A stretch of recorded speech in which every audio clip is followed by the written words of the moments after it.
OK. On est prêts, les gars? Ouais. On n'est pas prêts, mais on va y aller quand même. 1, 2, 1, go!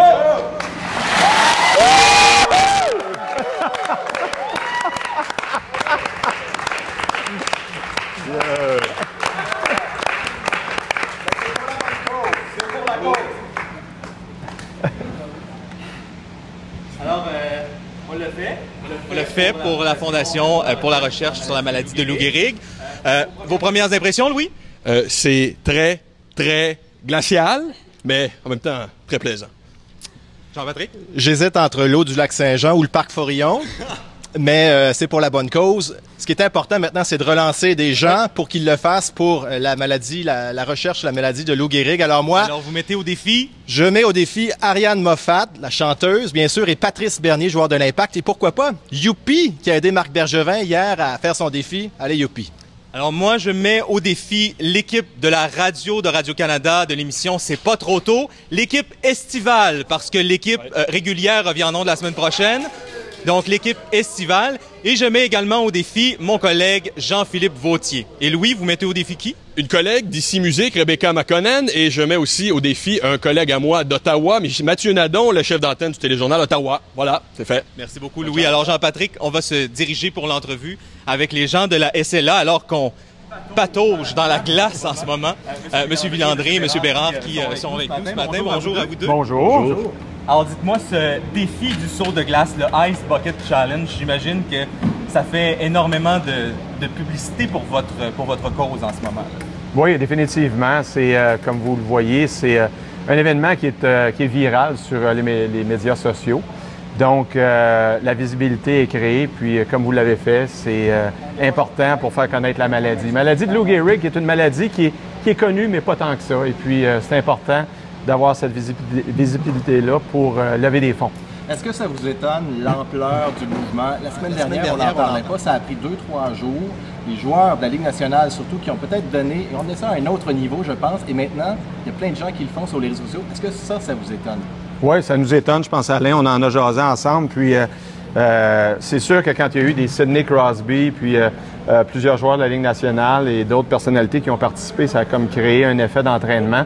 Mais je pense que c'est la force des médias sociaux. Alain, je pense que toi aussi, tu as la même vue. Bien, moi, ce que je trouve important à ce moment-ci, c'est que le phénomène est intéressant, oui, mais il faut aussi pas oublier la cause.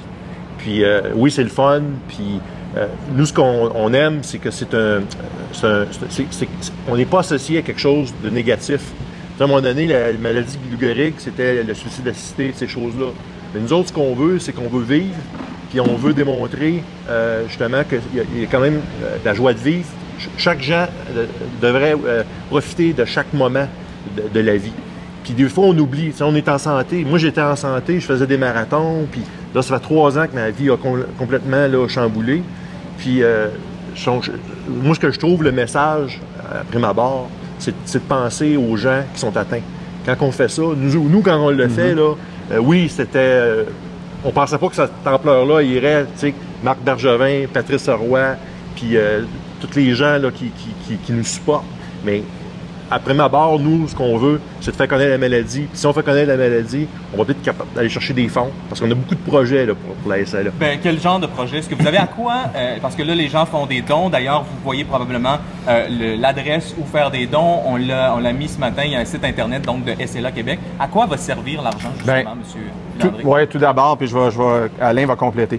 D'abord, la Société SLA du Québec, la mission première, si on veut, c'est d'aider les gens atteints, les familles, tous les gens qui sont autour. Parce que comme Alain a mentionné, quand cette maladie-là nous touche, moi, mon frère en est décédé, ça chamboule la vie des gens, donc il faut les supporter.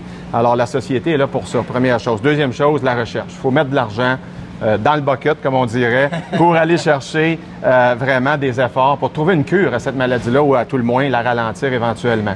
Après ça, quand on a fait ça, bien, on a d'autres projets plus à long terme. Puis Alain, peut-être tu peux en parler un petit peu. Oui, il y a un sujet qui est fort important, c'est le répit. C'est d'aider les aidants, les aidantes, les personnes atteintes. Ça, souvent, on l'oublie. Je me souviens, mon ami Bruno Bonamigo, qui était votre collègue de Radio-Canada, qui en est décédé l'année passée de la maladie, ça, c'était important pour lui. Je me souviens des reportages que Patrice Roy et Céline Galipo ont fait avec lui. C'était important pour lui parce qu'il savait comment c'était difficile pour sa famille. Et il n'y avait pas vraiment il ne voulait pas nécessairement mourir non plus dans le système de la santé. Parce que ce qui est difficile aujourd'hui, c'est que notre système de santé, il n'est pas vraiment fait pour des gens comme nous. Quand on est atteint, on a besoin de soins spéciaux. Vers la fin de la maladie, c'est du 1 pour 1, c'est du 24 heures sur 24. Nos aidants naturels sont complètement épuisés. Alors nous, parce qu'en ce moment, il n'y a pas ces ressources-là, il n'y a pas ces ressources-là qui sont disponibles. Non. La seule ressource disponible, c'est les CHSLD. Mais malheureusement, les CHSLD font leur possible. On connaît aussi ce qui se passe au niveau du gouvernement, les coupures, etc., etc. Donc, nous, ce qui est important, là, c'est d'essayer de développer un projet. On a organisé un comité. Et on est en train de se pencher, d'organiser justement différentes alternatives pour éventuellement avoir peut-être une maison de répit. Ça serait notre souhait le plus cher. Mais ça coûte énormément d'argent. Avez-vous évalué à combien peut être estimé le projet? Non, on n'est pas rendu là. C'est plus dans un mode, je pense, de projection. Mais comme on dit, quand on a une vision, mais normalement, on va arriver à l'objectif. Alors, je pense qu'on a une vision, puis on est supporté par la société, par des gens comme Alain, puis beaucoup d'autres dans la communauté qui nous aident. Donc, c'est des choses qu'on va planifier là, pour les années qui viennent. Une chose est certaine, je sais qu'il y a des mouvements SLA un petit peu partout dans le monde. Aux États-Unis, on a remarqué là, depuis 2 semaines, c'est une augmentation de 5800% des dons. Est-ce qu'au niveau québécois ou canadien, est-ce que vous le voyez? Est-ce que c'est concret, la rentrée des sommes? Bien, nous, on voit déjà des effets, bien sûr. Par contre, par rapport aux États-Unis, on est peut-être comme une semaine et demie en retard sur la vague, parce que ça a commencé le 29 juillet à Boston avec Peter Frakes qui a commencé ça. Mais c'est sûr qu'on voit déjà des effets. On pense aussi que ça va nous amener des effets à long terme parce que, comme on le disait tout à l'heure, la visibilité va faire en sorte de faire connaître la maladie, faire connaître nos événements de levée de fonds. On a entre autres un cyclotour le 12, 13, 14 septembre. On a les marches à l'Ain. Le 20 septembre, je peux peut-être plugger l'événement au Parc Maisonneuve. Allez-y. C'est la grosse marche là, de SLA Québec. Et il y a toujours beaucoup de gens, au-dessus de 1000 personnes qui viennent marcher avec moi. C'est pas une grosse marche, là. On s'entend, moi je roule, là. Fait que c'est 3 km environ. C'est plus symbolique que d'autres choses. Mais aussi, on a les Alouettes de Montréal qui s'impliquent avec nous. Donc aussi, la fondation Tony Proudfoot qui existe toujours. Puis à ce niveau-là, Alain, peut-être pour démontrer, ça touche tout le monde, cette maladie-là. Puis l'exemple que je vais donner, on parle de Tony Proudfoot qui était un joueur émérite avec les Alouettes.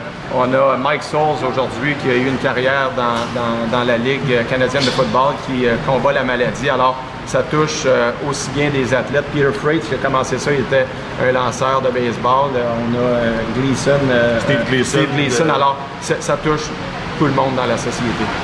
M. Villandry, M. Bérard, merci beaucoup. Merci d'avoir été avec nous ce matin, en espérant que ça donne envie aux gens finalement de pas nécessairement faire le défi du saut de glace. Là, on comprend que parfois ça peut être désagréable et là, on est vraiment bien placé pour le comprendre.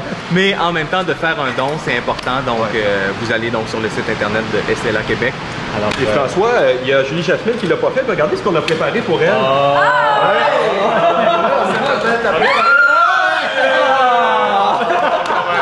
On n'est pas si méchants que ça, quand même.